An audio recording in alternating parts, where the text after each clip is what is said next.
we want to do, we want essentially to make the TD process a bit deeper. And this whole bootstrapping idea, we want to just increase the depth of that. So let's just have one particular observation here. So this is what we did last session, right? This was the TD approach. You start from one state, you just sample one time step, right? So this is the state, then you just do one action based on your policy, and then you get into a new state. This is one sample, right?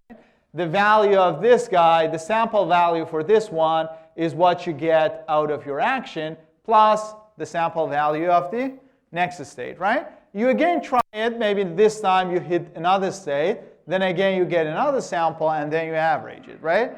Whereas in Monte Carlo, what we're doing, we start from the sample state, then we keep on sampling the whole trajectory till we hit a terminal state, right? Then we use the fact that the terminal state has value 0, and then we just compute the whole, sample return, right? And then you average that one. So maybe you start once here, maybe the second time it's not that long, like you take this action and you hit this terminal state, and so on. So you average all of them, right? So one thing that we can see here is essentially TD does one step, and Monte Carlo is doing the complete trajectory, right? So if we want to think in terms of, very idealized abstract form, you could say TD0, which we have here, is just doing one time step. So it's just going for the next time step, next state, and then is deciding. Monte Carlo is actually taking infinite time, right? Because you are going to get into the terminal state, and from then on you stay there, right? So somehow Monte Carlo is just taking infinite, and TD is taking 0. But the question is there any solution in between these two approaches? Like, we neither go forever nor just immediate, like one step, right? And the question that you might ask me is that why should we do anything in between? Because, we see two behaviors, right? TD has a bunch of good properties and a bunch of properties. Monte Carlo has its own good properties and its own bad properties. So I tried somehow explain you that Monte Carlo, when you have so many samples, is going to be very good, but it's not that sample efficient. Like when you have few samples, then you're getting high variance. Like the estimate you get is a bit detached from the reality. Whereas in the TD case, you're getting a better estimate in terms of variance, like your estimate is going to converge to something, but it could be biased, right? It can be shifted as compared to the true value, right? Now the question is that can we draw a line in between so that we start to balance these two, extreme points? And the main idea for that one is that to just go for deeper bootstrapping, right? So what we do here in TD0 is that we start from this state, the first state, and then we get into the next state, then we estimate, right? But maybe we can be a bit more patient, right? So I start from this state, I do one action, I get to another state, right? Now that I'm in the other state, maybe I keep sampling, right? I go for the next state, right? I do another action, I see the next state. And once I am there, now again, that guy has a value, right? Now, if I want to know what is the return that I'm going to get, I'm going to say this is the first immediate reward plus the second immediate reward plus whatever I get after that, right? And that one is given by the value of the second next state, right? If you go deeper in time, you can just draw a longer bootstrapping trajectory, but all the time, whenever you want, you can stop at any state. And you could say, okay, from now on, I'm going to only use my estimate. Everybody's clear? Okay, so that is the idea. So you can basically expand this recursive property. And if we want to just do it on paper, so we can start writing down the future return for one particular time step, right? So if I am in this time step, my future reward is going to be whatever I get as the immediate reward after doing my action, plus the future reward or future return of the next stage, right? So GT is going to be R immediate reward plus what I get after that, right? And then again, you can open up this guy, right? So you can write it down as this guy itself is going to be the reward I get in the second time step plus whatever I get after that. And you can keep on going like that, right? So if you want to just go deep in time with step or with length n, then you could say, okay, this is the first reward plus the second reward plus so on till nth reward plus whatever I get after that one, right? Everybody's cool, right? Now, why should that be a better idea? Because at the end of the day, when you want to estimate using this idea of bootstrapping, you want to go and use the value function at this point, right? So I am at this state. I go one time step forward. I get into one state which I have never seen. And if I have never seen that state, this means that that state is, I do not have any estimate of the value of that state, right? But what if I keep on going? If I go to the second time step, then I see one state which I have seen before, right? So I have roughly some idea about the value, right? So maybe I can start that point and do my estimate. This is going to be more reliable as compared to I just rely on this state which I have never seen, right? So this is why you can play with this n as you wish, and sometimes playing with that one is going to help us, okay? No worries, I'm not going to stop here. We are going to just discuss it in details, but just want to give you the idea. Like if you keep on going in time, maybe you hit one state which you have seen before, you really do know what is the state of that one, or you have a very good estimate for that. And then if you do that, then by this you're going to get a very good estimate, right? A very good sample. Now, so what we can do now is that we can start from one particular state. Instead of going only one time step, then we can go n time steps forward, and then we can just use this whole trajectory to estimate the value of a particular state. So what I want to do as before. So I'm assuming that I am at the particular state S, right? One particular state. I want to know what is the value of that state. So I'm going to start at that one, and I'm going to take n time steps forward. And each time I'm going to collect one reward. And now I am able to compute my sample return, right? So what I can say the value of my policy at the particular state S, this is going to be sum of everything that I have in future, right? And then this is basically the n first rewards that I have collected plus the value of the state that I stopped, right? Because this guy is going to tell me what is the value of, or what I'm going to collect from that point on, right? Time n plus 1 on, right? And the previous rewards, I do have them, right? So this expression that you see here, this is basically an expansion of the Bellman equation. You can do it exactly the same way that we did for the Bellman equation, but you don't really need, right? So just set n equal by 1, then, n equal by 0, then this is going to be the Bellman equation that you had. And then you can again write the Bellman equation for the next one, like the one inside the expectation, then you're going to expand and so on, right? So you really don't need to do that. You can just take it from my side, that what you're going to have as the value of this state is the average immediate reward plus the average second immediate reward plus the average third immediate reward plus so on till you arrive at that particular state, the average value of that state on, right? So this is basically the expectation of the original equation I showed you, but you can just use Bellman equation to show it. It's just an expansion of that. Everybody's cool, right? Now, if you are cool with this equation, how can I use this equation to estimate the value of policy at state S?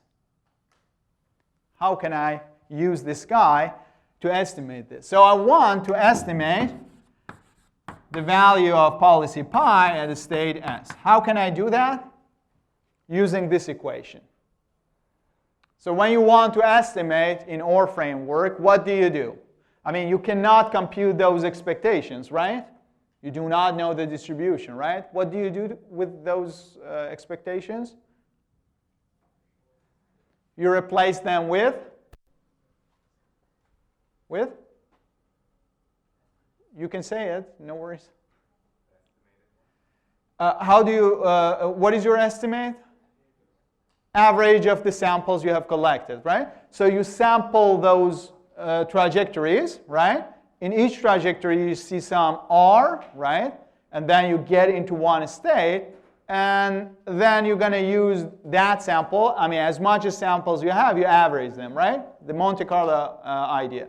Now, if I want to write that down, can you help me writing it down? So say I have one, right now assume that I'm just sampling one trajectory. I'm going to have RT plus 1 plus I going from 1 to n, right? That's the same guy there. So I have gamma I as well here. OK, I'm going to drop gamma I right now for our example. OK, just assume that the discount factor is 1. Now, I have that guy. So this is the same guy as above without expectation, right? Then what's going to be the next thing here? What should I write here? The value of pi at st plus 1 plus n, right? Yeah. This one. But I do not have this guy. What should I do to that? I do not have the value function. This is what I'm trying to estimate. I'm going to replace it with the estimate, right? So I'm going to replace that guy also with estimate, right? OK. This is what I get for one sample, right? So if I have k different sample, I'm going to have k different of these guys, right? Then what should I do with them? Average them over k, right? So you're going to get this guy, 1 over k, summation over k, whole thing, right? So you see what I'm doing, right? Clear? Everybody's cool? So same thing as you see on the board without expectation. That is one sample you can collect when you have one trajectory. Because you start at this state S, you just play it for n times, right? For n time steps. And then you ended up with this particular state st plus 1 plus n, right? This is the state that you ended up with. And then you did not play anymore. That guy is not necessarily a terminal state. It could be any state, right? And what the Bellman equation tells you is that if you just repeat this process for infinite number of times, and then you average this guy on the board over all of those infinite trials, then you're going to end up with a value of that state. I cannot do it for infinite times. I do it k times. I average that, and I take it as the estimate, right? So this is one sample that I get, exactly the summation we have on the board, plus the value. I am replacing here things with v hat because I do not have access to v itself. This is the whole thing that I'm trying to estimate, and then I average it over the samples that I have collected. Everybody's cool, yes?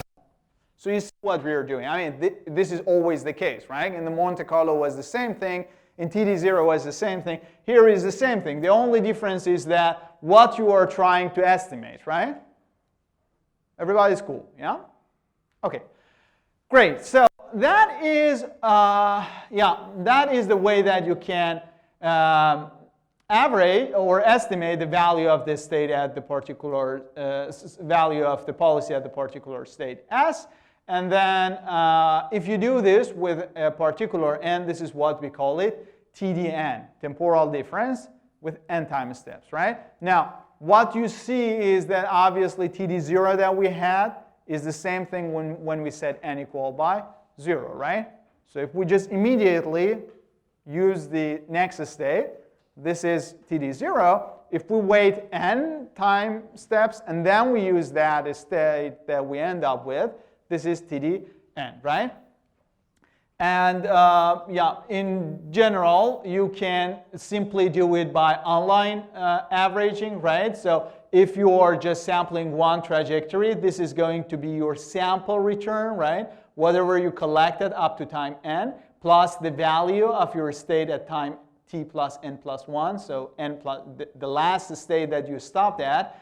And then what you can do, I mean, if you want to update your estimate of the value, you can get your previous estimate and then you add it up with this particular incremental change, right?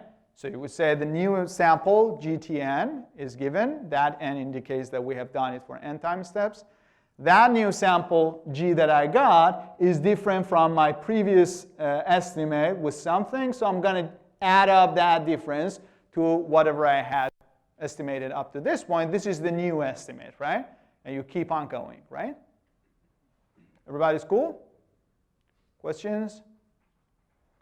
Yep. Yes. For Monte Carlo, you went a certain trajectory, n number of steps or something, and then you're doing the same for TDN here, but what was the main reason that the main difference between what, like in Monte Carlo, we're also doing estimates, right? Right. I mean, I'm going to show it in few slides, but in Monte Carlo, you end up with this state, which is a terminal state, right? And then the estimate and the original value, everything is 0, right? So that last term going to disappear. You essentially do not need to have access to estimates when you want to update your estimates, right? Whereas here, you are not assuming that you're ending up with the terminal state, right? That n is the one you're choosing, right? So you would say, okay, I take one trajectory of length 10 only, right? And then if you want to update, as you see here, you need to know, I mean, this GTN, this guy, if you want to update your estimate, you already need to access the estimate of the other states, right?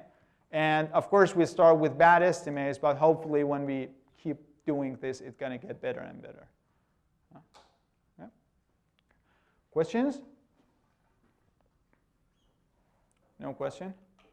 Okay, so now one thing that you can obviously say, as I told you, TD0 is basically the same thing as we are doing here with n equal by 0. So this guy is a bit of more general form of what we had in the last session. So this is the way that you can think of it. So you basically start from this state. For instance, here we're assuming n equals by 1, right? So we're not doing the immediate one, we're just taking the second time step as well, right? So if you are here and you act, then this is your action, and then based on the policy, and then you come out at this state. If you use the value of this state to estimate your value, or to get the sample estimate, the sample, return, then you are basically doing TD0, right? But you can keep on playing, right? You can just do the next action, and after doing the next action, you end up here. Maybe this guy is a better guy as compared to this one, in the sense that you have a better estimate of its value, right? Maybe. Who knows, right? And then you can use the value of this guy to get a sample return, right? So the value of this guy plus the value, the return you collected, the reward you collected here, and the reward you collected here is going to specify your sample return, right? Then you do it again.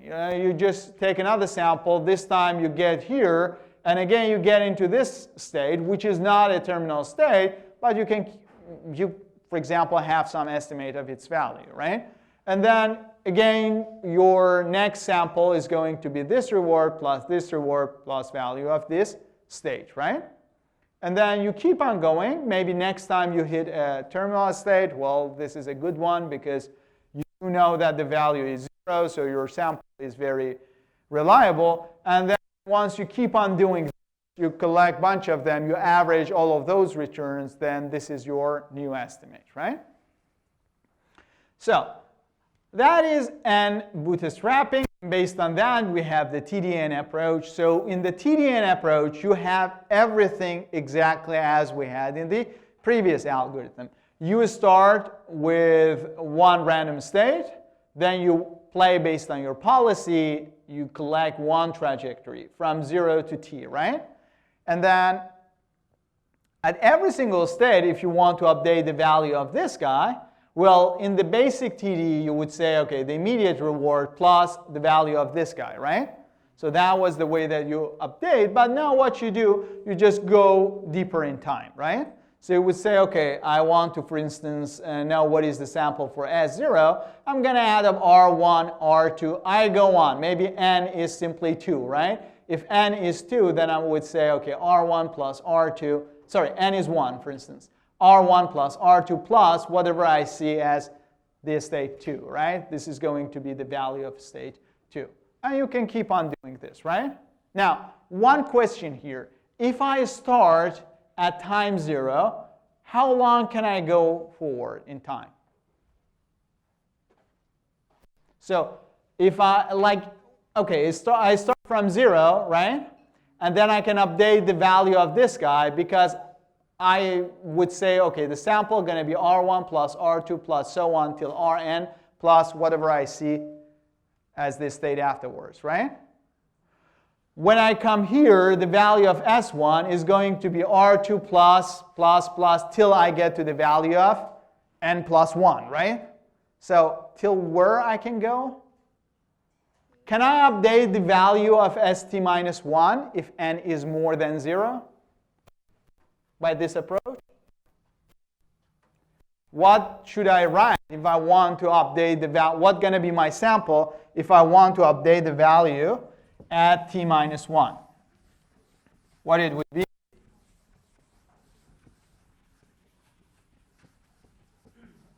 Say n equals by 1.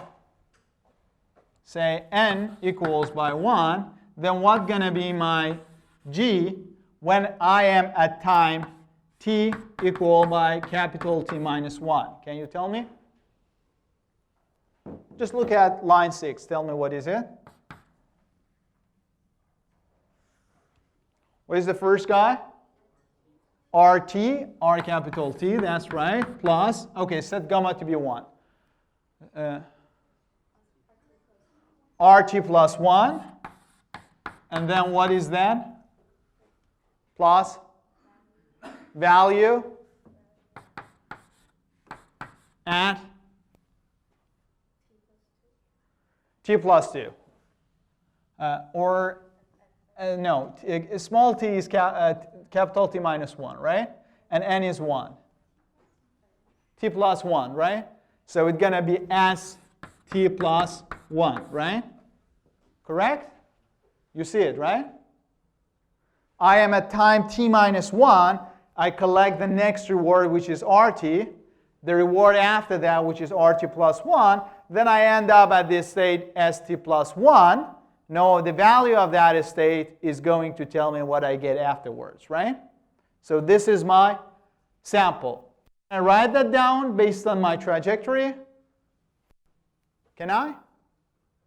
Yes or no? No? I mean, everybody? Yes or no?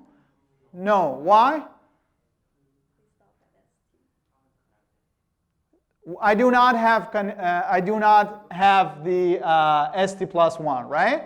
So I need to stop before t minus 1. Here n equals by 1, I can at most go up to t minus 2, right? If I get n equal by 2, then I can go at most to t minus 3 and so on, right? So I always need to keep a buffer towards the end, right? Because for my estimate, I want to go deep in time, right? And I cannot go towards the end, right? So I can go up to a point. It's pretty much like what we did when we wanted to terminate the Monte Carlo, right? So we said, like, we don't care about afterwards, so we had to just keep one window of time, right? So it is clear for you that I cannot go towards the end, right? I'm going to end up at t minus n minus 1, right? Because this is the last time which I really know what is the nth next stage, right? If I go one time a step further, then I need to know st plus 1, which I do not have it, right? Everybody's cool, yes? Questions?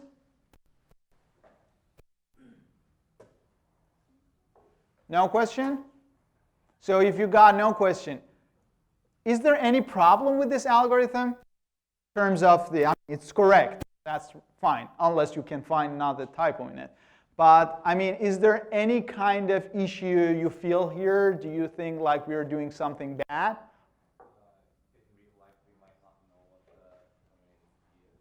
What? Sorry? We might not know how many time steps t is going to. Yes, but say, for example, we fix t. Okay, say we have 100, right? But say I want to put n to be 10, right? When n is 10, I cannot really update the last 10 states in the trajectory, right, each time. So it's sample inefficient again, right? I'm throwing it away, right? So I am updating S0, S1 up to some point here, but afterwards I'm not updating those guys, right? Because I need to go a bit deep in time, right? And then I do not have really the next ones, right? You see it, right? So we're going to get rid of that issue. But you see it right. So I'm not going to t exactly. I'm going to t minus n, right? And this is make me like not updating a couple of states at the very end, right? Questions? No question? OK, so if you got no question, then, well, we can just do the same thing with the action value, right? So action value is, again, exactly the same thing. So if you are at one particular time step, then you would say, OK, the next rewards up to the depth that I want to go, RT plus 1, RT plus 2, till RT plus n plus 1. So I'm going to get all of them. And then I add them up, and the value of the nth next state, I'm going to collect it. Again, I use this sample to update my action value for every single action value, action state pair, right? Everybody's clear, right?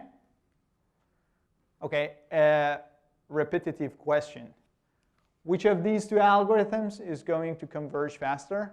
This one or this one? The first one, and the reason is because you're estimating less parameters, right? So you have n different states, so you're estimating n different values here. Here you have n times m. M is the number of actions. N times m different pairs, and you're estimating all of them, so obviously this guy is going to converge slower, right? It needs more samples to converge. Everybody's cool, yeah? OK, so that being said, so now, OK, so I told you when you set n equal by 0, then you basically get back to TD, the basic TD, right? Basic TD0 algorithm. Now, what's going to happen when you set n infinity? OK, I guess I mentioned that, right?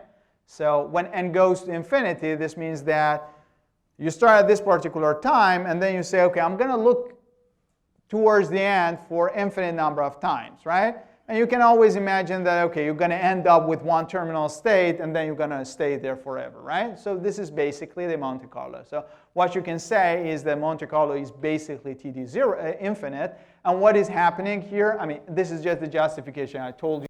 So you can always say that, OK, if I play for enough number of times, like infinite in time, eventually I'm going to get to a point where it's a terminal state, and then I'm going to stay there forever, right? And then the value at that point is going to be 0. So then your infinite TD sample is going to look like you collect everything towards the terminal state. This is essentially what we had in the Monte Carlo approach. And we are exactly updating with the same approach. So here, as you can see, this guy, this GT is not depending anymore on our estimate. And this is basically what we started with, the Monte Carlo approach. So now, what you can say here is simply that if you consider this axis to show the depth of your bootstrapping, eventually when you start with 0 depth, then you are at TD0. And gradually, as you increase that one, the depth, you're going towards the Monte Carlo, right? And now this n, if you choose it properly, then you are actually somehow balancing between the TD approach and the Monte Carlo approach, right? So that guy, Monte Carlo, is like unbiased, very good, but is sample inefficient. This one is much more sample efficient, but it has some drawbacks as well. Like it's adding a bit of bias. I mean, basically you estimate based on the estimate, so it's a bit less reliable at the end, right? So, and as you go, you are increasing the sample inefficiency, reducing sample efficiency at the cost, or you're improving the reliability of your estimate at the cost of sample inefficiency, right?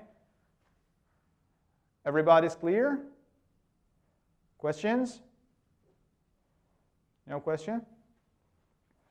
Okay, so dummy grid world, if you want, you can go ahead at home, just use the same approach that we did here. Play a random policy. It means that at every single cell, you just go any direction at random with the same chance. And then use TDN, okay? You can do it in Python. Just write the code. And use that to see what's going to happen. I mean, for this one, it's going to just converge quite fast. But if you do for a larger environment, you're going to see a better result, okay? Questions? No question, right? Okay, now, one thing that we would observe if we just try the TD approach for multiple choices of depth is that you're going to see that it's showing a sort of trend in terms of n. Now, just to show you that one, what I'm showing here is RMS, so we are considering random walk, okay? Random walk is basically this guy. Basically this one, when you increase the dimension of your environment, like it's not 2 by 2, it's much larger now, right? Okay? Now, this is a larger environment, and what is the thing is that I do know the exact MDP, right? For this one, I know the MDP, so I can compute, based on the Bellman equation, I can compute the value function, right? For my policy. I have that one. I want to just test how does this TD work, okay? And what I'm doing, I am plotting the error of the TD, okay? This is the error that you get when you use TD to estimate your policy, your value function. This is the error, and I am plotting it in terms of alpha. What is alpha? Do you remember what alpha is? The step size, right? This guy, right? You see? Line 7, right? The one which we update with, right? If you want it to be exactly uniform average over all your samples, what should you put alpha? 1 over k, right? So this guy is 1 over k, but we said in general, we set it to be a fixed number, right? This was the step size. Now, before I show you the figure here, do you remember how this guy looks like against alpha when we were doing Monte Carlo? It was showing, it was a kind of convex function, right? So it was going down, and then it goes up. We said that alpha should be tuned properly, right? Now, say that, I mean, you plot this one, and this curve, assume that I have done like so many sampling, okay? So I have run that one for a very, very large number of episodes, my algorithm. So k is very large, very huge. Then you're going to see such a curve, and this is the minimum error that you would get, right?